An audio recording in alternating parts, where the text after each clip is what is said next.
Good evening and happy Saturday to you. Again, I'm First Alert Meteorologist Cutter Martin here with a check of the First Alert forecast on tonight's second edition of Atlanta News First Plus, streaming to you 8 p.m. Eastern. We're about a minute and a half into this. Just wanted to allow some folks to join in and to join the conversation before we really get into the nitty-gritty portion of the forecast. And there is a lot to talk about in the First Alert forecast. Again, thank you for tuning in and for watching. I'm First Alert Meteorologist Cutter Martin. I'm sure many of you, if you're local, are watching UGA and Texas take it on. I haven't checked my phone in a few minutes, but I'm sure it is still very much as exciting of a game and hearing the newsroom erupt with some news. So maybe more folks on the stream now with the game coming to a close.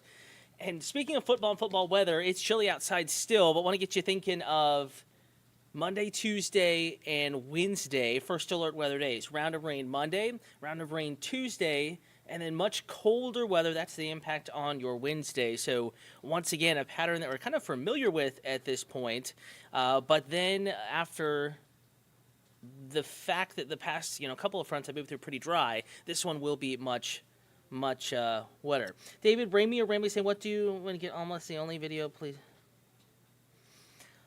David, if you're asking where to send video or a story tip, story idea, again, talking with David Ramey on YouTube. Atlanta News First is the account that we are streaming on right now. Feel free to email Atlanta News First, and again, we can get the story out there, at least begin that process and that conversation. If you do have something to chat about, something to send to us, you can call our news desk, assignment desk. You can text us also, 470-777-WANF. David, you can text us 470-777-9263. Again, not sure what the comment is in reference to, but if you do have a story tip or anything like that, you can text us. So getting back to the forecast, again, we're looking ahead to Monday, Tuesday, Wednesday, that rain chance. Outside this evening, though, it is plain old dry and plain old cold. I would say not as cold as yesterday evening at this time, but still winter coat worthy out there. Already back into the upper 40s in Atlanta and still cooling. 41 in Covington, 41 in Carrollton, already in the upper 30s in LaGrange. So you get outside the core of the city and it's cold. You'll want your winter coat, not far from freezing already in LJ, upper 30s in Rome, 44 Helen, 48 the other warm spot. That's Athens there over in the Clark-Oconee County area, most of those spots in the upper 40s. So it is still cold. However, technically, a warming trend continues heading into the weekend. Case in point, out the door tomorrow morning, we were 30 this morning, 29:30 at Hartsfield-Jackson Atlanta International Airport, forecasting tomorrow morning to be about 10 degrees warmer, perhaps just a touch more than we were this morning, 10 degrees warmer than we were this morning. And this afternoon, we had high temperatures in the upper 50s. Yesterday, we were in the mid-40s, so 10 to 15 degrees warmer today compared to yesterday when it comes to the high temperature. So warming trend, it's underway, and officially just checking the low this morning was 30. Again, this is the latest update from Hartsfield-Jackson Atlanta International Airport, and the high today at 4:02 in the afternoon was 58 degrees. So it was much milder than the day before, 12 degrees warmer to be exact today compared to yesterday. Alex Corbin saying, go Dogs, they won. Glad to hear that. I actually am born and raised in Texas, but I went to Texas Tech, and UT is somewhat, when they were in the Big 12, somewhat of a rival, so I did not really care to see them win either. Vanessa Smith saying, hey there, Mr. Cutter Martin, watching from Memphis, Tennessee. How's the weather looking like in Atlanta? In Atlanta, it is chilly. The rain that you are getting in western Tennessee, the Mid-South, that rain is headed our way, Vanessa, and that's why we have First Alert weather days for Monday, Tuesday, Wednesday, if you caught that at the beginning of this particular stream. We're going to go back to tomorrow's forecast again. Tomorrow, definitely a decent day, but Vanessa, for who is joining just now and asking about the weather here locally, maybe, Vanessa, do you have a trip planned over to Atlanta? We're happy to have you. Would love to see you. Rounds of rain in the forecast, that's a round of rain Monday, a separate round of rain Tuesday. The rain will be heavy at times, especially Tuesday, and especially the second half of Tuesday. And then temperatures plummet Wednesday. So not much of a rain impact Wednesday, but we're going to go from 70 Tuesday to something much, much chillier on our Wednesday. And again, back to your Sunday forecast. Wind chill weather tomorrow. Probably will still be some frost, even though many of us not seeing a freeze tomorrow morning. Atlanta not forecast to see a freeze tomorrow morning, but it will still be cold. And I do think that there's going to be some frost on the windshields out there. So if you have, Sunday morning errands to run, trying to go grab a cup of coffee, maybe meet a friend. I know the little banner down below says weekend warming trend. That is the case. Tomorrow morning, forecast to be 8 degrees warmer than this morning, but it is still going to be pretty chilly out there, so do keep that in mind. Lots of sunshine initially tomorrow, so we're going to wake up to quite a bit of sunshine, and then clouds will actually increase as we go through the afternoon and through the evening. So by evening, we're actually looking at some pretty cloudy conditions across North Georgia and Metro Atlanta, so just keep that in mind. The day's going to look pretty right out the door.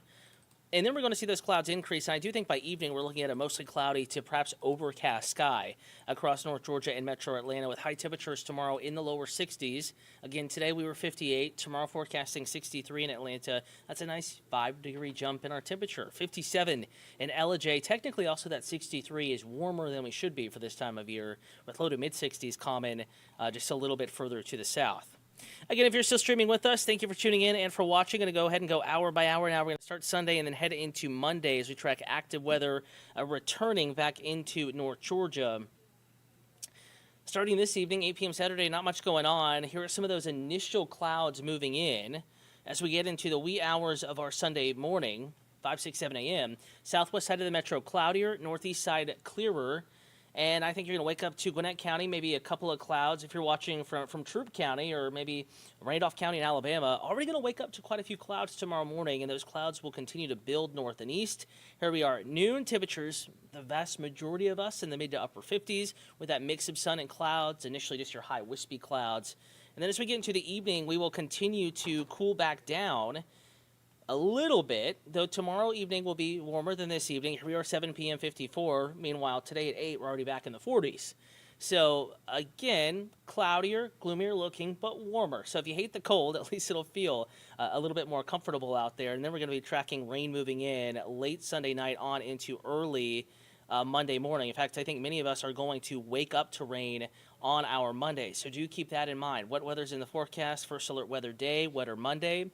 And do notice that a couple of showers are possible as early as 6, 7 p.m. far west side.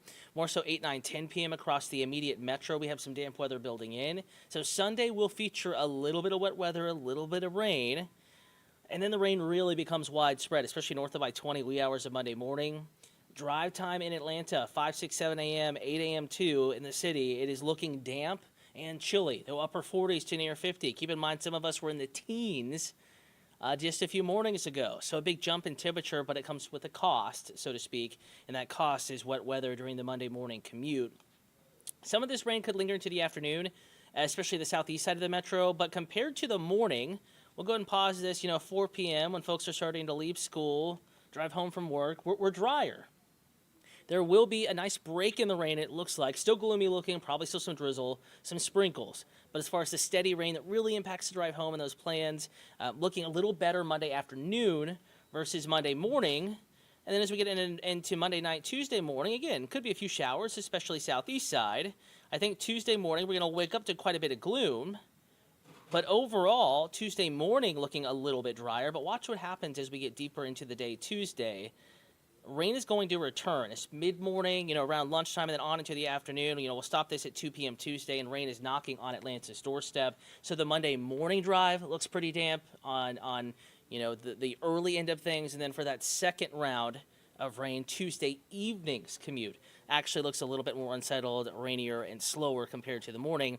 And then we should be done with the rain as we get into the wee hours of Wednesday morning. In fact, most of us waking up to colder, drier weather. Again, just a 20 to 30% chance of rain Wednesday, 30% mainly southeast of Atlanta, and mainly before 7 to 8 o'clock in the morning. And then we may see some sunshine Wednesday, but temperatures are really going to tumble. We go from 70 Tuesday to breezy to windy and stuck in the 40s for much of the day Wednesday. So big temperature changes on the way. Just keep that in mind. Here to keep you updated, hence the first alert weather day.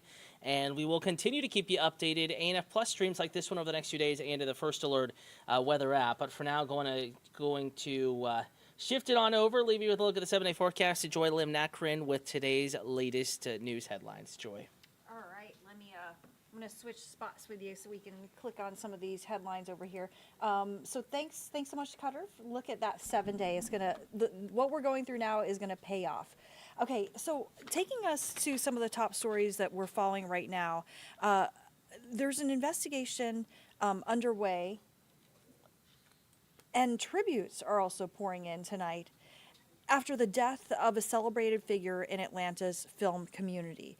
Steve Mensch, the president and general manager of Atlanta-based Tyler Perry Studios, was killed in a plane crash just last night. This was in Florida. Here's some footage from the scene just north of Tampa, this new video of the crash. Mensch was piloting the plane. He was actually the only person on board. Mensch was known as a strong advocate for Georgia's film tax incentives, which made the state one of the most active for film and television production, as we now know. And, so certainly a big loss. And Governor Kemp even released a statement saying that Mensch made Georgia better and brought more opportunities to its people. Mensch was just 62 years old. And also today, this incident is being investigated in Jonesboro Road and Peters Road. Police investigating a woman's death at a senior center in South Fulton. Police say that they found someone sitting in the grass outside who said that he may have killed someone in self-defense. Again, this is at the new senior living center on Jonesboro Road at Peters Road, which is in South Fulton. When officers went into the building, they found an apartment door open, and they found an elderly woman on the floor of the living room who died at the scene. Police say the apartment that she was in disarray. There may have been some sort of fight before she died. It's not being revealed whether the person accused of killing her, was a resident or an employee or a visitor. That's still something we're working to uncover. But a woman has died after a fight at a senior center, and we'll get you more updates as soon as we learn more. Another major story that we are following as well. Atlanta police now helping with the search for the suspect accused of killing a United Healthcare CEO, Brian Thompson, in New York City. Investigators say the shooter has left New York, but that he traveled to the city on a Greyhound bus that actually started its route right here in Atlanta. Atlanta News First reporter Bridget Spencer spoke with a former Atlanta police chief about what goes into these nationwide manhunts. It's all hands on deck as the hunt for this person of interest continues. Police believe he may have been the man who gunned down United Healthcare CEO Brian Thompson in New York City on Wednesday. Investigators believe he's no longer in New York and, in fact, may have taken a bus to Atlanta. And the taxi cab takes him up to 178th Street and Broadway, which, as we know, is a Port Authority bus center. Those buses are interstate buses. That's why we believe he may have left New York City. The New York Police Department now tapping Atlanta police to help them in their efforts to make an arrest. I am confident that both agencies working together will come to some level of resolution rather quickly. Rodney Bryant is the former Atlanta police chief. Atlanta is a transit city. People come through here either by plane, train, 75, 85, or 20. And so it's not uncommon for someone to have come through our city at some time. The alleged gunman left behind some evidence that police are using to track him down, such as a water bottle, a burner phone, and possibly a backpack found in Central Park. There's always evidence. It's just a matter of finding the right evidence as it relates to the case. We've learned that the person of interest was on a Greyhound bus that originated in Atlanta. However, it's unclear when he might have boarded the bus. There's lots of time left. This is by no means in any way cold, this trail. This is a hot trail. As the manhunt continues, the world still remains in shock about the crime. It's absolutely brazen to commit an act like that in the city of New York in early morning. I was just in New York. It's a very active city, 24 hours. Bridget Spencer, Atlanta News First.